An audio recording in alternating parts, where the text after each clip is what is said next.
한 주의 시작으로는 다소 아쉬운 국내 증시였습니다. 사상 최대 규모의 주주 환원에도 시장의 기대치가 워낙에 높았던 모습이고요. 이 가운데 불확실성이라는 키워드가 계속 따라붙으면서 삼성전자는 오늘 8%대 급락, SK하이닉스의 주가도 동반해서 끌어내리는 모습이었습니다.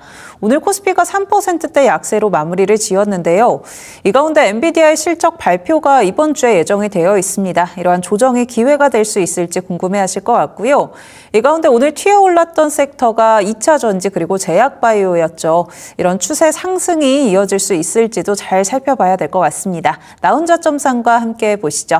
먼저 첫 번째 코너 황금맥에 찍으면 간다 시간입니다. 딜사이트 S 황금맥 대표님과 함께합니다. 대표님 안녕하세요. 안녕하십니까. 네, 오늘 시장부터 정리해 보겠습니다. 오늘 시장은 한마디로 어떻게 평가해 주실까요? 오늘 시장은 한마디로 답답했습니다. 진짜 지겨울 정도로 답답했다라고 보시면 되겠고요.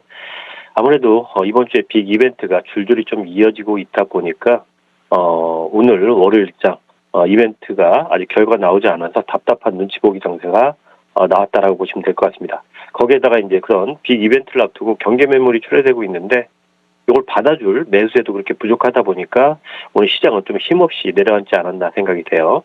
특히 지난주 사이드카가 무려 3번이나 발동시킬 정도로 변동성이 우리 시장이 컸었는데 오늘은 코스피 같은 경우에는 5일선과 11선 이 작은 박스권 내에서 거래량을 대폭적으로 줄이면서 제한된 등락 흐름이 나왔습니다.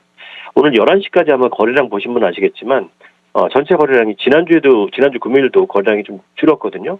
그거에 비해서 불과 30%도 나오지 않았습니다. 굉장히 적었죠. 그래서 제가 마감 후에도 거래량을 좀 체크해봤더니 코스피 같은 경우에는 금요일 대비해서 65%밖에 안 나왔습니다. 원래 금요일이 거래량이 적은 날인데 그에 비해서도 65%면 거의 오늘 매매를 못했다라고 보시면 될 것 같고요. 코스닥은 오늘 그나마 2차 전지하고 바이오 쪽이 좀 상승을 했는데도 거래량이 90%밖에 안 됐어요. 이 정도면 거의 매매가 없었다라고 보시면 될 것 같습니다. 자, 이런 한국이나 뉴욕이나 이런 관망세는 비슷한 흐름이 나왔다라고 보여집니다. S&P 500 차트를 한번 보시게 되면요. 지난주 금요일 뉴욕 증시가 옵션 만기였거든요. 자, 보통 옵션 만기에는 거래가 많이 늘어납니다. 원하지 않는 이런 옵션 청수사 물량이 좀 있어야 되기 때문에 원하지 않아도 물량이 늘어나게 돼 있는데 지난주 같은 경우에는 다우지수도 그렇고 나스닥도 그렇고 거래량이 80에서 90%대로 쪼그라들었습니다. 자, 특히 지난주 중장기 금리의 급격한 상승으로 인해서 S&P 500이 신고가가 난 다음에 쭉 내려오면서 20주선까지 쭉 내려왔었거든요. 이렇게. 예. 자, S&P 500 다시 한번 집어드릴게요. 네. S&P 500이 21선까지 쭉 내려왔는데요. 특히 지난주 금요일 같은 경우에는 옵션 만기도 있었지만, 이 미국이 그 베센트 푸시라고 해갖고 재무부에 중장기 바이백을 한다라고 했는데 그게 전혀 먹히지 않으면서 미국의 10년물 그리고 30년물 국채금리가 한번 하루 정도 내려갔다 다시 올랐거든요. 보통 이렇게 되면 증시가 한 번 더 내려가야 돼요. 자, 그런데 보시다시피 지난주 금요일은 옵션 만기였는데도 거래량가 추월했고요. 거기에다가 21선에서 반등이 나왔습니다. 이거 굉장히 좀 이례적이라 보면 될 것 같아요. 지금 시장이 금리에 민감한데 금리가 높아졌는데도 반등을 했다는 겁니다. 다시 말해서 이 금리가 어느 정도 결정되기 전까지든 위든 아래든 확실한 그런 방향을 보여주지는 않겠다는 겁니다. 이번에 S&P 500도 보시게 되면요. 8월 첫날 찍었던 그 고점을 바닥으로 해가지고요.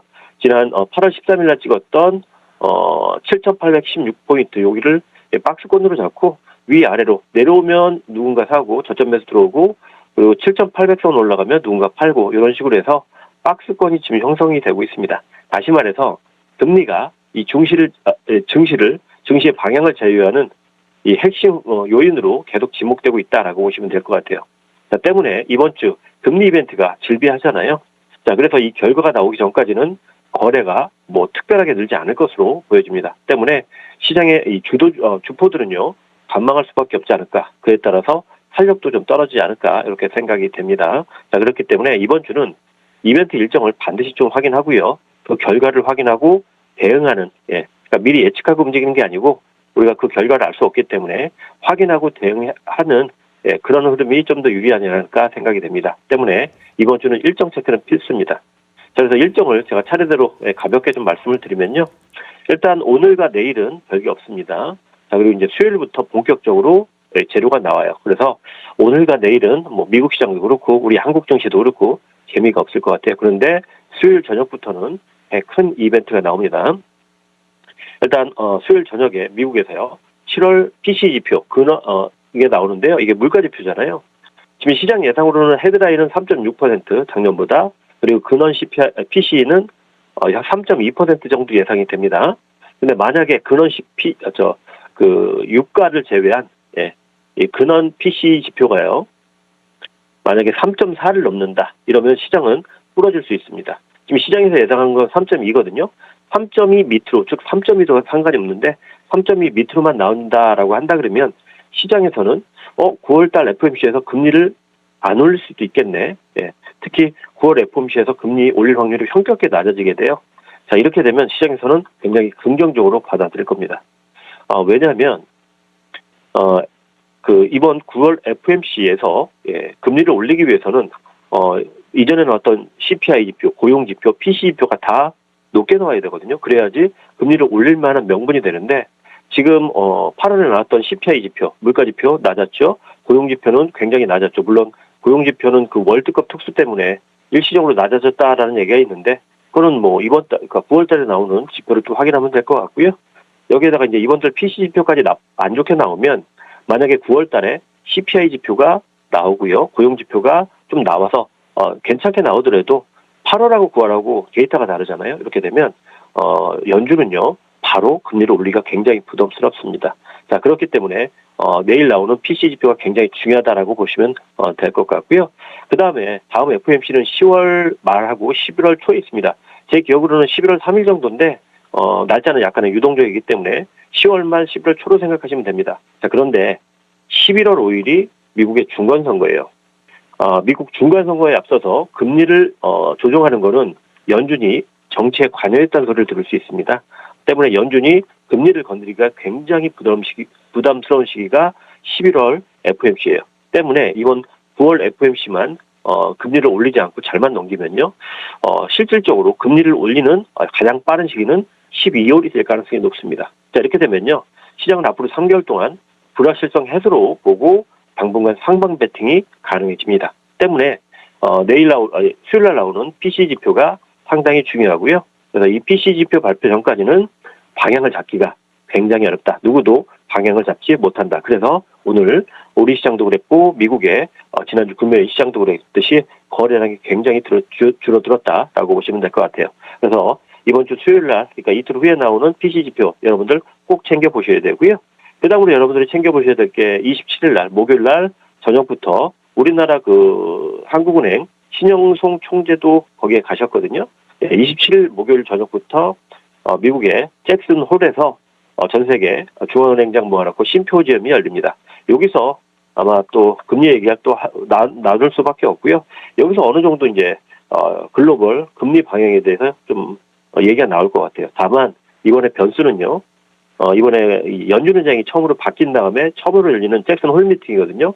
항상 예전에 파월은 잭슨 홀이 끝나고 나서 시장에 힌트를 되게 많이 줬어요.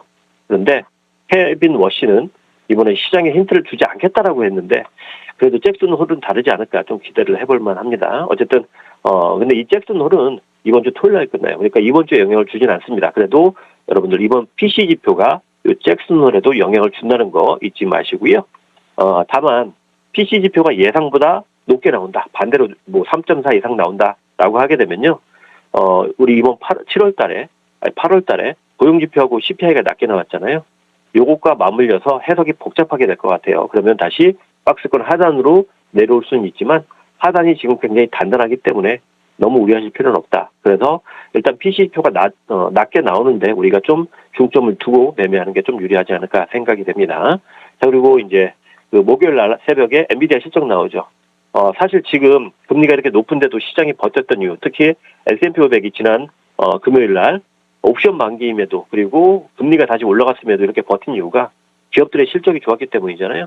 자, 이제 그 정점을 찍은 엔비디아의 실적 발표가 이번 주 목요일 날 나옵니다. 뭐 시장에서는 오늘도 보니까 일부 증권사에서 엔비디아의 가이던스를 또 올리더라고요. 그 정도로 엔비디아의 이번 실적은 역시나 좋을 것으로 예상이 됩니다. 다만 이렇게 이 가이던스가 좋기 때문에 이거보다 많이 놓기 좀 어려워요. 그래서 이번에 엔비디아 호실적이 나와도 아마 주가가 크게 움직이긴 쉽지 않을 거다 생각이 됩니다. 때문에 이번에 엔비디아에서 여러분들이 중요하게 보실 거는요. 이 호실적보다는 젠스랑 CEO가 차세대 GPU라고 하죠. 루빈 GPU에 대해서 예상보다 좀 빨리 출시하느냐, 올해 말이나 내년 초 출시한다 그랬는데 이걸 좀 앞당기느냐, 이게 핵심이 될 것 같고요. 그리고 가격을 올리느냐, 이게 좀 핵심이 될 것 같은데 어젠가요? GPU 가격 15%를 내년부터 올린다 그랬잖아요. 이거는 완벽한 반도체 기업들의 호재입니다. 자, 오늘 반도체 기업들이 비록 세론이 나오면서 주주환원에 관련해서 내려갔지만 이 엔비디아 관련해서 이런 호재성 이슈가 계속 나오고 있고 이번 주 엔비디아 실적 발표가 나온다라고 한다 그러면 그렇게 부담되지 않을 것 같기 때문에 오히려 엔비디아 실적 나오면 시장에서는 AI 쪽에 좀 더 확신을 갖고 투자를 하지 않을까 좀 기대를 좀 해봐도 될 것 같아요. 특히 우리 한국 증시는요. 7월 달에 급락을 굉장히 크게 했잖아요. 지수 한번 보시게 되면 코스피 같은 경우에는 9,000에서 5,200까지 갔다가 지금 6,600이거든요. 오늘 하락해서 굉장히 저렴해진 거예요. PR이 5배, 6배밖에 안 됩니다. 게다가 반도체 투톱 기업들이 주주환원을 본격화했잖아요. 그렇죠? 그리고 오늘 삼성전자 조정이 세게 나왔다라고 하지만 삼성전자 지금 보시면요. 5일선과 11선 위에서 하방 경직 강하게 만들어내고 있는 상황이라서 오히려 엔비디아 실적 발표 나오면 불확실성 해소로 저점 매수세가 유입될 가능성이 좀 있지 않을까 이렇게 판단이 됩니다. 게다가 환율도 지금 1,300원대 진입했어요.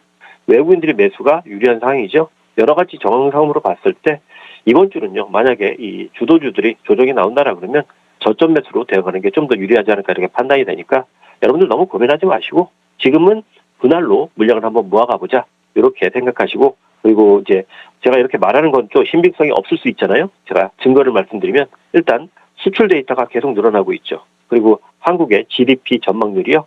올해 초에 1.8%였어요. 작년에는 역성장이라고 그랬고요.